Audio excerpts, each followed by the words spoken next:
how we doing? I am your host, Robert T. Gardner Jr., also known as Dr. Rob. Welcome to Station BOB, and let me tell you a little about thee. I am a kid from a Harlem hood who turned out good. I got educated like I should. Now I know how to help you grow to become the best of your being in life, love, and work. With that said, I am here to provide you with some clarity associated with the perplexity of the challenges in your life, love, and work. So, without further ado, let's get down on it. Enjoy the show.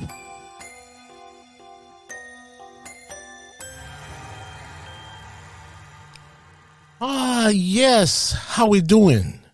Welcome once again, my friend, to Station BOB, where you listen to learn how to become the best of your being in life, love, and work.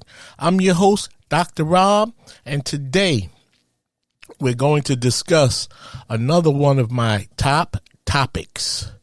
This is a work topic, of course, and it has to do with the annual performance review. Now, as an HR professional, aka human resources professional, I can tell you that the annual review process is one of the most difficult and stressful job functions for any supervisor or manager. And you might ask, well, why is that? Because you see, many organizations, the way the process is set up is that it's called the annual review process. And so with that said, that means that a manager, supervisor, department head will meet with his or her staff annually or once a year to talk about their good and or bad work performance.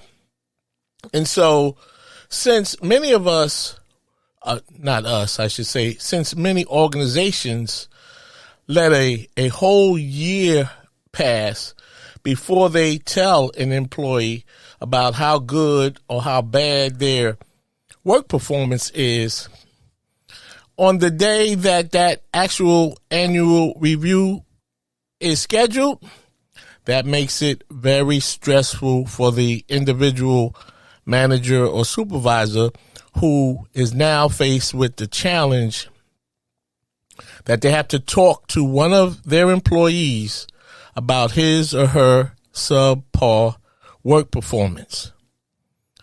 And the idea in and of itself is a problem. The idea of an annual review. Think about it.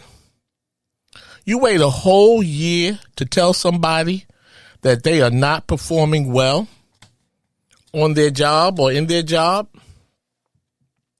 First of all, no employee should ever be surprised about their work performance at an annual review. The problem with that is that it violates what is known as the hot stove effect. And the hot stove effect in many organizations could be considered an unwritten rule. But let me just explain to you what the hot stove effect is.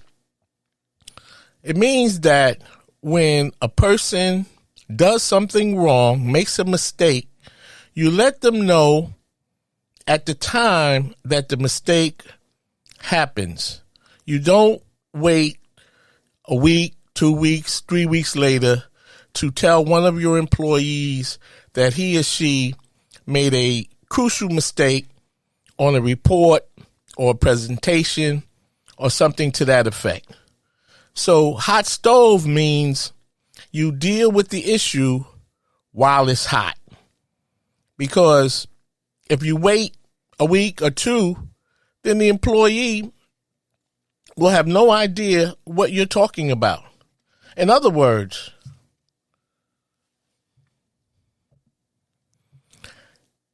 can you imagine that, say, if your husband or wife does something wrong today and you tell them a year later that what they did, that they did something, if you tell them a year later, October 21st, 2022, that they did something wrong or made a mistake on October 21st, 2021, what do you think they would do? Or think about you, that you would wait a whole year before you brought this issue or situation to their attention. So in the event that one of your employees' work performance is not up to par, if you talk to the employee sooner or at the time that a particular event happens, then you can take the steps to correct the action to improve the work performance. You can provide training, corrective action, or any other positive step to assist the employee with succeeding in his or her job. The idea is to take the time to cultivate the investment you made in recruiting and hiring this particular employee. Because if he or she succeeds, then you succeed. The whole idea of an annual review, or let me just say that again, an annual performance review is problematic in that just because the process is called the annual review process does not mean you have to wait a full year to talk to your staff about their work performance. You see, the longer you wait as the manager, the more anxiety you will have when you finally sit down with a staff member to discuss their poor work performance. Or what if the employee is performing well on the job? Why should that person have to wait an entire year for you to tell them in a formal setting, a formal way, which is during the annual performance review process, that they are an outstanding employee? That makes no sense. And it's totally unfair to the good employee. I mean, after all, employees need feedback, whether good or bad. And I'm, productive, breaking through on some innovations on the job, and I have no idea how well I'm doing because you've waited an entire year to bring it to my attention that you're very happy and satisfied with my work performance. The annual review process can be so stressful for business leaders that many organizations give the annual review form, or sometimes you have to go online and evaluate yourself, your manager, your supervisor, to alleviate their stress and the potential confrontation that may arise as a result of you finding out that you have not been performing up to expectations. It by referring it or instructing your staff to evaluate themselves is a way that some organizations, some managers look at that. That's a way out, a way for them to avoid that confrontation about how bad your work performance is. Now think about that. Does that make any sense? If you tell me to evaluate myself, well, I am going straight tens.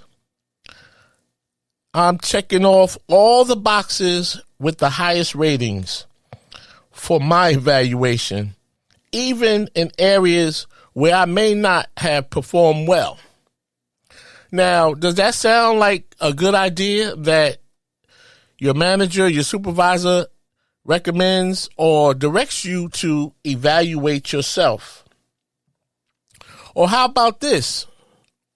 On the other hand, another ineffective and possible legal liability for the employer regarding the annual performance review is when a supervisor or manager rates an employee with straight fives down the middle in every area of their work performance that is outlined on the annual performance review form or whatever the process is on the computer. So instead of your supervisor or manager giving honest feedback, accurate evaluations to alleviate the stress and the future confrontation or possible confrontation regarding that style of evaluation, then your supervisor rates you straight fives all the way down the middle. Whether the employee is good or bad, they call that playing it safe with the evaluations to avoid a confrontation and submit a totally inaccurate annual performance review. So you might ask, what is the problem with that? Well, I'm going to step aside. I have to let a promo in, and we'll talk about what the issue with that is on the other side of the break. Relationship Readiness Life and Work Preparedness Services, the place you come to for coaching, consulting, and counseling in life, love, and work. We are a multi-purpose service organization that will coach you up, educate, guide, and motivate you to succeed. We provide management training and consulting services for all businesses in the areas of employee relations, unionized employees, progressive discipline, the annual review process, and emotional intelligence to develop effective leaders for your organization. And our relationship counseling services for individuals, couples, groups show you how to become relationship ready with improved self-esteem, resilience, and self-awareness. To learn more about our programs and services, please contact Robert T. Gardner Jr. by email at changeagentrtg@gmail.com or request a meeting for a free 1-hour consultation at relationshipreadiness.org. Thank you, and let's go back to Station BOB. Okay, welcome back. So, as I was saying, when a manager or supervisor rates one of their employees with straight fives, which is usually, the 5 is usually, just say if the scale is 1 to 10 between bad and good, and if your supervisor or manager rates their respective employee with 5s all the way down, that is a very inaccurate way to evaluate your staff. And so you might ask, what is the problem with that? Well, there is a big problem with that.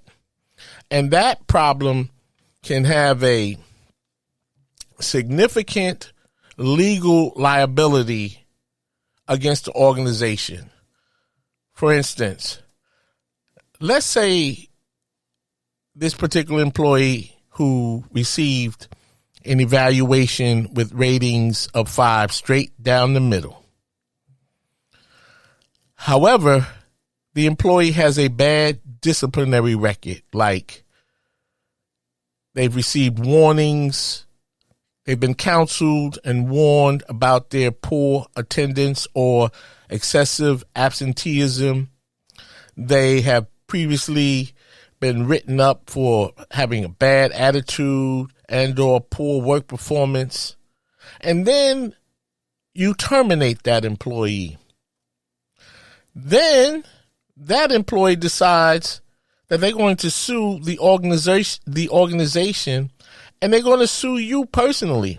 Yes, that's what I said, that an employee decides to sue the organization and you personally for wrongful termination.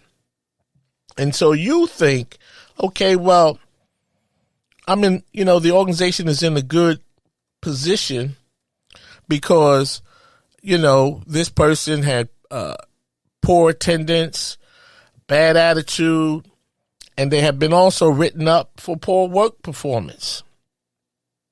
So now you, as the business leader, you contest that the employee had this disciplinary record. But, B-U-T, you also have to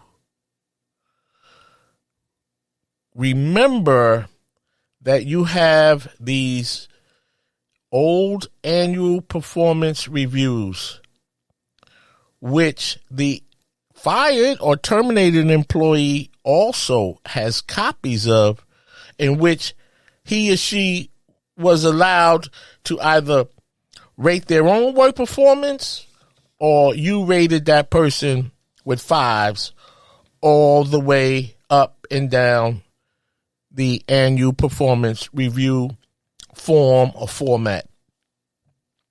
Now, your case for terminating that bad employee looks more like harassment and or discrimination, because for the past 5 years, that employee has received good or fair evaluations thanks to you as the manager avoiding the process just because you wanted to alleviate the stress that you experience when it comes to sitting down with your employee on an annual basis to review their work performance. Except that now you and the organization may be subjected to a hefty financial payment due to the employee suing you and the organization for wrongful termination. Let me just repeat that. What happens is when you discipline or take corrective action against your employees for poor work performance, excessive absenteeism, and latenesses, those are good things. Those are the appropriate things to do.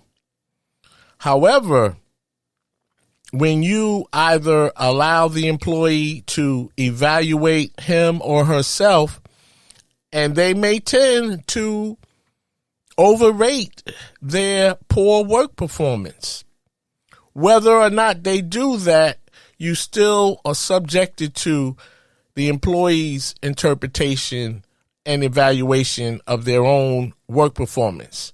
And who in their right mind is not going to evaluate themselves in a favorable way? I mean, the only person that might not do that is myself and maybe one or two others. But in most cases, if you allow somebody to evaluate themselves, they're going to indicate favorable scores. And the same is true if you take the easy way out by rating an employee with 5s all the way up and down the board for their evaluation. So here you have an employee with a poor or bad disciplinary history, but yet on the other side, you have evaluations that say, hey, this person hasn't been bad at all over the past 5 years. And so now the strength of your legal defense is severely compromised. And so how do you address this to reduce not only the stress from the annual review process, but also to strengthen any potential legal defense that you may have to present in response to a lawsuit filed by an employee who feels he or she was wrongfully terminated. Now remember, we live in a litigious society. I think we all know that. And the annual review, the form itself, or whatever document is used, employees are supposed to receive copies of their annual performance reviews.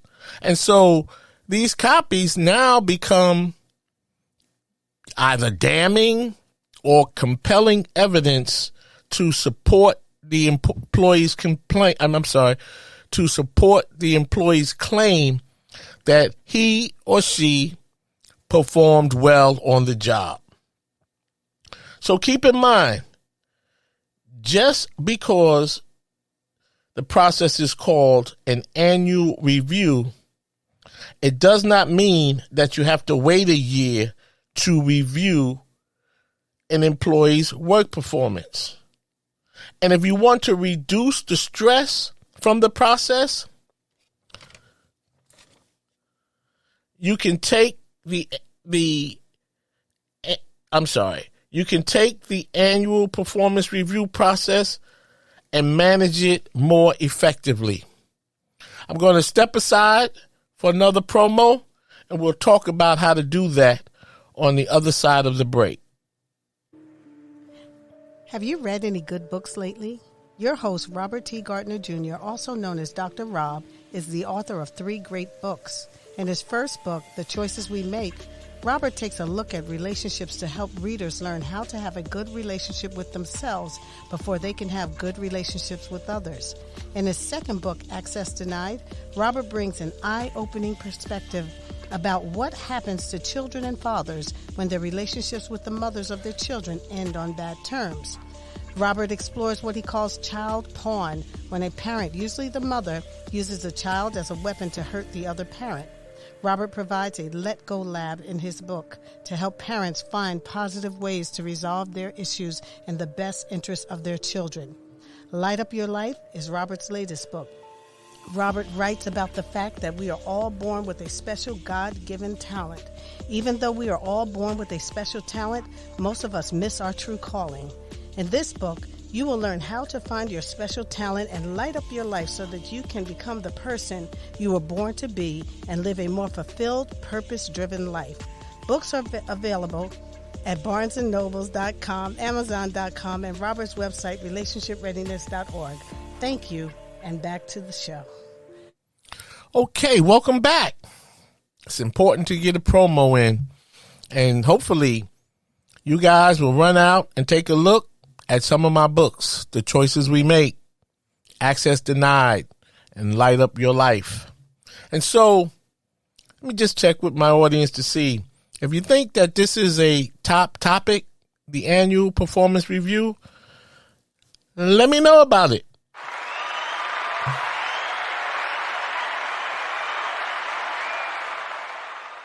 Okay, I think that there's some people satisfied with this topic. And also, as I always say during my podcast, it's good to laugh. It's good to take a laughter break. Think about something funny and go laugh about it no matter where you are. It's time to think about something funny and laugh.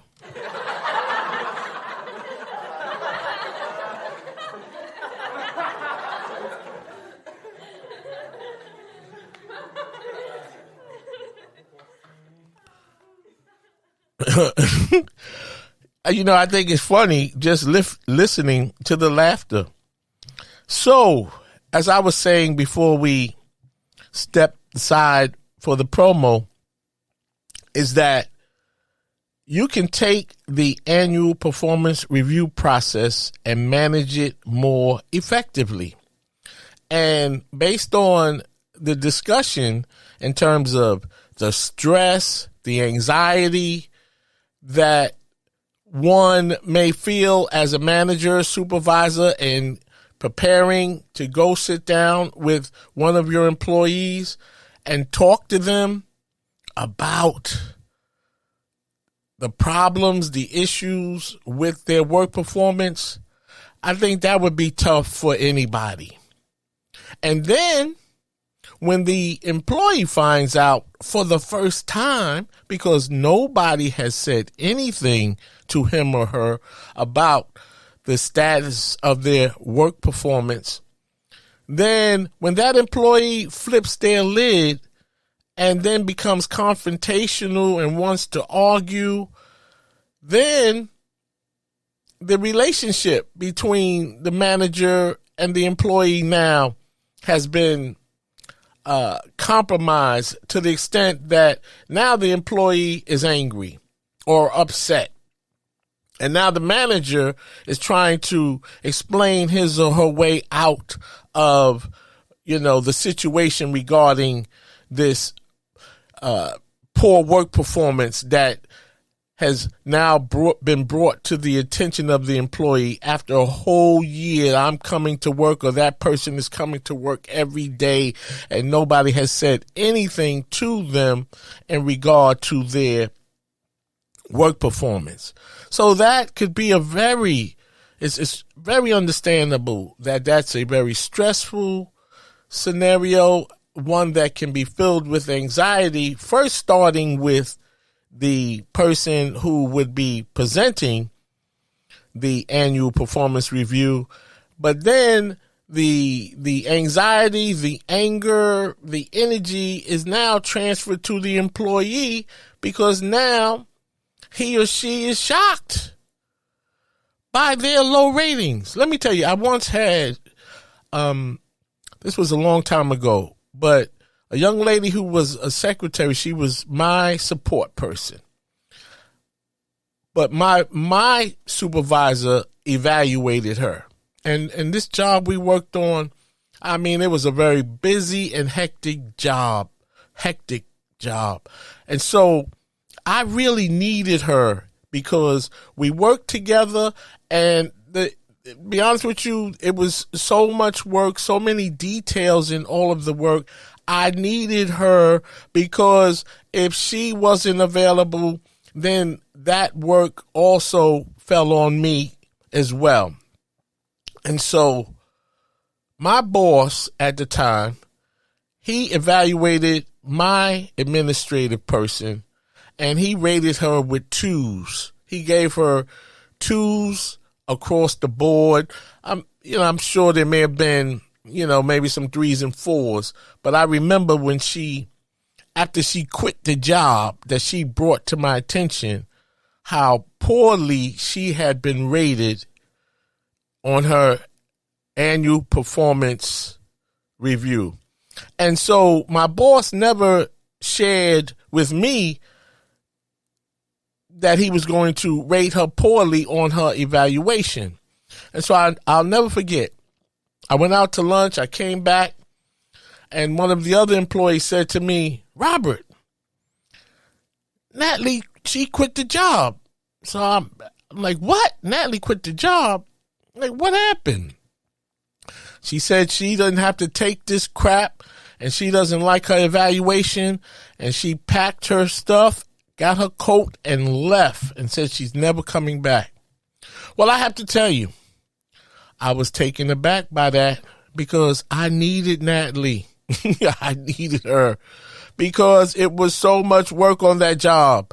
And by Natalie quitting the job, all of her work fell on me.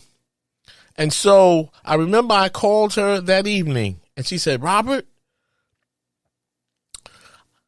that fool gave me 2s on in every area," or something to that effect. And so I didn't have to take that crap, and I wasn't going to take that crap, and I quit. And so the point here is that Natalie was not only surprised about her poor evaluation, she was shocked. And I too was surprised because had my boss shared with me what he was going to do and what his ratings were of her work performance, then I may have been able to have some input into that evaluation, and perhaps we could have increased her levels or her ratings to some degree, because she came to work every day. She was not a bad employee, and as far as I was concerned, she was productive. However, my boss overstepped me, and he evaluated her, and he surprised her with this poor evaluation, and she just upped and quit the job. So, to avoid the surprises, the anger, the confrontations, I think first you must meet with all of your employees on a quarterly basis to discuss their good and or bad work performance. Now, we know that quarterly is every 3 months, and that would be 4 meetings a year regarding one's work performance. So now in the first 3 months, if I hear that my work performance is lacking to some degree, now you've met with me, we've talked about it. Perhaps I need some more training. You've, learn more about why I may be lacking in some areas. And so as the manager, the supervisor, you can provide some constructive steps, some retraining, or whatever it takes. But now your employee is aware that their work performance has been lacking over the first 3 months. And so then you meet with them on the 6th month. At the 6-month point. And so you can talk to them about the fact that they've shown improvement, but there's still some areas that may be lacking. And then the same is true for the 9th month, and the same is true for the 12th month, which would be the official annual performance review. But now the temperature for that meeting has been lowered significantly, because you've been meeting with your staff throughout the year in regard to their work performance. And so, for all intents and purposes, you're better off, the staff is better off, because see, when your staff is good, then you are even better. And so it's important to communicate and not wait to meet with your employees one time a year to discuss their work performance. In addition, you can, as I said, you can acknowledge and reward your staff members if you choose to do so for high performance or for, making improvements. The quarterly meetings reduce the stress and the employee stress, because they already know where they are and what they have to do to get better. These steps prepares everybody for work to succeed. And in the event that the employee does not succeed, your chances are improved as to helping the employee accept responsibility for their failure at work, as opposed to blaming you, the manager, and it may make for a more congenial ending, and certainly a strong series of documentation in terms of their disciplinary record. Now the performance review is in step or consistent with the person's disciplinary record, as you have now rated the employee properly, accurately, because they have been made aware of their good or bad work performance. So understand that although this process is the annual review process, it does not mean that you have to conduct your reviews on an annual basis. So, like I said before, by the time the annual review date comes up and you've met on a quarterly basis throughout the year, then you may be rewarding all of your employees for their good work performance. And if not, then your staff is aware, as I said previously, of where they stand and what they have to do. And also, you solidify the organization's ability to be successful in response to any potential lawsuits, because the annual performance review is now consistent with the employee's disciplinary record. And I know I just previously stated that, but that is really very important to be reiterated, because now you have more of a win-win spirit on your team, because we all know where we stand and what we have to do to get better. And that works well for everybody. And with that said, I want to thank you once again, my friend, for tuning in to Station BOB, where you listen to learn how to become the best of your being in life, love, and work. And remember, you can upload or download my podcast anywhere you listen to your podcast or get your podcast. And the podcast is all over social media: Facebook, LinkedIn, Twitter, Instagram. And thanks again for listening. Most of all, do the right thing when nobody is looking. I'll see you the next time.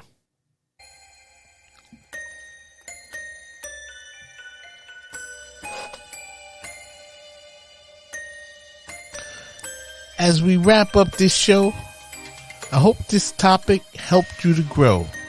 And now you know a little bit more than you knew before. If you have any questions about this topic, please email me at changeagentrtg@gmail.com. See my website, relationshipreadiness.org, to learn more about my counseling, consulting, and educational programs related to life, love, and work. Finally, in the words of the late, great Reverend Dr. Martin Luther King Jr., if I can help somebody as I pass along, if I can cheer somebody with a word or song, if I can show somebody he is traveling wrong, then my living will not be in vain. Until we meet again, do the right thing when nobody is looking. Peace, beloved.